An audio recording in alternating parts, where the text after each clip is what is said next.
প্রতীক বরাদ্দের আরও খবর জানাতে সেগুনবাগিচায় বিভাগীয় কমিশন কার্যালয়ে আছেন সহকর্মী শিউলি রায়। সরাসরি যুক্ত হচ্ছেন তিনি। শিউলি, প্রতীক বরাদ্দের বিষয়ে এই মুহূর্তে কি তথ্য আছে আপনার কাছে?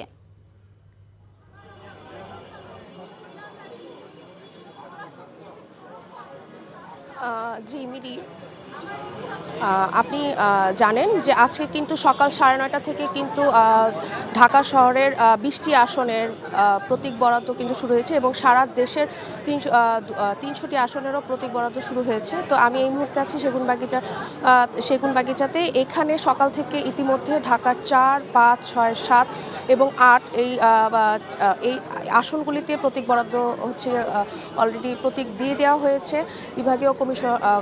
বিভাগীয় অফিস থেকে। এবং ইতিমধ্যে কিন্তু হেভিওয়েট প্রার্থী যদি আমরা বলি, সেটা হচ্ছে ঢাকার 8 আসনে মির্জা আব্বাসের পক্ষ থেকে তার ছেলে প্রতীক বরাদ্দের জন্য এসেছেন এবং ঢাকার 8 আসন থেকে কিন্তু আরেকজন প্রার্থী এনসিপির প্রার্থী নাসিরউদ্দিন পাটোয়ারি, উনিও কিন্তু আসলে এসেছেন এবং কিছুক্ষণ আগে উনি ওনার যে প্রতীক শাপলাকলি এবং শাপলাকলি প্রতীক বরাদ্দে উনি পেয়েছেন। তো আসলে যেটা আমরা আসলে ইতিমধ্যে জানতে পেরেছি যে স্বতন্ত্র প্রার্থী কিন্তু এখনো পর্যন্ত তারা তাদের প্রতীক যে পছন্দের প্রতীক সেটি কিন্তু এখনো তারা কোনো স্বতন্ত্র প্রার্থী। তো হেভিওয়েট প্রার্থীদের মধ্যে ঢাকার 8 আসনের আরেকজন প্রার্থী যে মেঘলা, উনিও এসেছেন তার নিজ দলীয় প্রতীক হচ্ছে গিয়ে চেয়ে এবং উনি ওনার প্রতীক পেয়েছেন। তো প্রতীক পাওয়ার পরে কিন্তু আসলে প্রার্থীরা তাদের আনন্দের কথা বলেছেন এবং এছাড়াও তারা আরও বলছেন যে আসলে নির্বাচন কমিশন নিরপেক্ষতার সাথে যদি কাজ করেন তাহলে অবশ্যই আগামী নির্বাচন কিন্তু স্বচ্ছতার সাথে এবং নিরপেক্ষতার সাথে হচ্ছে গিয়ে তারা নির্বাচন কার্যক্রম শেষ করতে পারবেন। এছাড়াও তাদের আরও কিছু কথা তারা বলেছেন যে প্রার্থীরা প্রতীক বরাদ্দের পরে যে কালকে থেকে যেহেতু নির্বাচনের প্রচার প্রচারণা শুরু, এই প্রচার প্রচারণার যে নীতিমালা, সেই নীতিমালা তারা মেনেই হচ্ছে গিয়ে কালকে থেকে তারা মাঠে নামবেন নির্বাচনের প্রচার প্রচারণা করতে। কিন্তু এতে যেন কোনোভাবে আইনশৃঙ্খলা বাহিনী থেকে শুরু করে সকল নিয়ম আইনশৃঙ্খলা বাহিনী থেকে সকল নিয়ম যেন পালন করা হয়, সেই ব্যাপারগুলো নিয়েও কিন্তু তারা হচ্ছে কথা বলেন। তো এই ছিল মিলিয়ে আমার কাছে সর্বশেষ তথ্য সেগুনবাগিচা থেকে।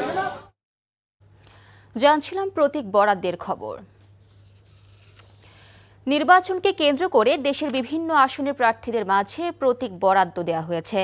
এর অংশ হিসেবে বগুড়ায় বিএনপি চেয়ারম্যান তারেক রহমানের পক্ষ থেকে প্রতীক সংগ্রহ করেছে জেলা বিএনপির সভাপতি রেজাউল করিম বাদশা। সকালে চট্টগ্রামের 16টি আসনের প্রার্থীদের মধ্যে প্রতীক বরাদ্দ করেছেন রিটার্নিং কর্মকর্তা বিভাগীয় কমিশনার ডক্টর জিয়াউদ্দিন ও জেলা প্রশাসক কার্যালয় থেকে 111 প্রার্থী তাদের প্রতীক সংগ্রহ করেন। জাতীয় সংসদ নির্বাচন উপলক্ষে কুমিল্লায় প্রার্থীদের মধ্যে প্রতীক বরাদ্দ দেওয়া হয়েছে। রিটার্নিং কর্মকর্তার কার্যালয় থেকে জেলার 11টি আসনের চূড়ান্ত প্রার্থীদের মধ্যে প্রতীক বরাদ্দ দেওয়া হয়। প্রথম ধাপে এনসিপির হাসনাত আবদুল্লাহর কর্মী সমর্থকরা কুমিল্লা 1 আসনে বিএনপির প্রার্থী খন্দকার মুশাররফ হোসেন এবং কুমিল্লা 3 আসনে বিএনপির প্রার্থী কাজী শাহ মোফাজ্জল হোসেন কায়কোবাদের পক্ষে তাদের কর্মী সমর্থকরা প্রতীক সংগ্রহ করেন।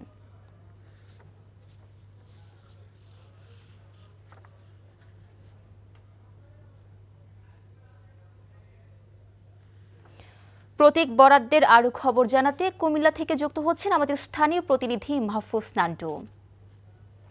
মাহফুজ, এখন পর্যন্ত কতজনকে প্রতীক দেওয়া হয়েছে?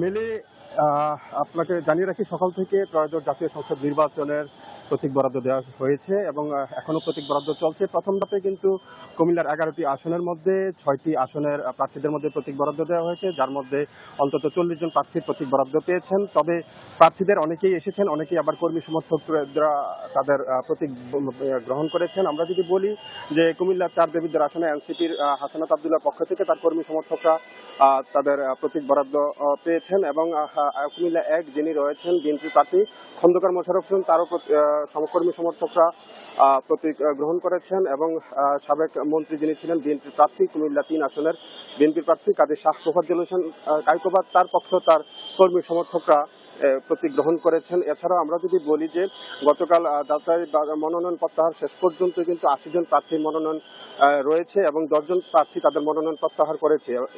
এই 80 জন প্রার্থীর মধ্যে কিন্তু আজকে প্রতীক বরাদ্দ চলছে। তো প্রথম ধাপে যে 6টি আসনের 40 জন প্রার্থীর প্রতীক বরাদ্দ শেষ, এখন দ্বিতীয় ধাপে চলছে। বিকেল পর্যন্ত প্রতীক বরাদ্দ চলবে। কুমিল্লা জেলা প্রশাসক ও জেলা রিটার্নিং কর্মকর্তা জানিয়েছেন যে এখন প্রার্থী তাদের যারা কর্মী সমর্থক রয়েছে তারা প্রতীক গ্রহণের পরে আগামীকাল থেকে আনুষ্ঠানিকভাবে প্রচার প্রচারণা করতে পারবেন এবং কালকে থেকেই হয়তো আসন্ন জাতীয় সংসদ নির্বাচনের উৎসবমুখর পরিবেশ পাওয়া যাবে। মিলি, এই ছিল কুমিল্লা থেকে সর্বশেষ। কুমিল্লা থেকে জানছিলাম প্রতীক বরাদ্দের খবর।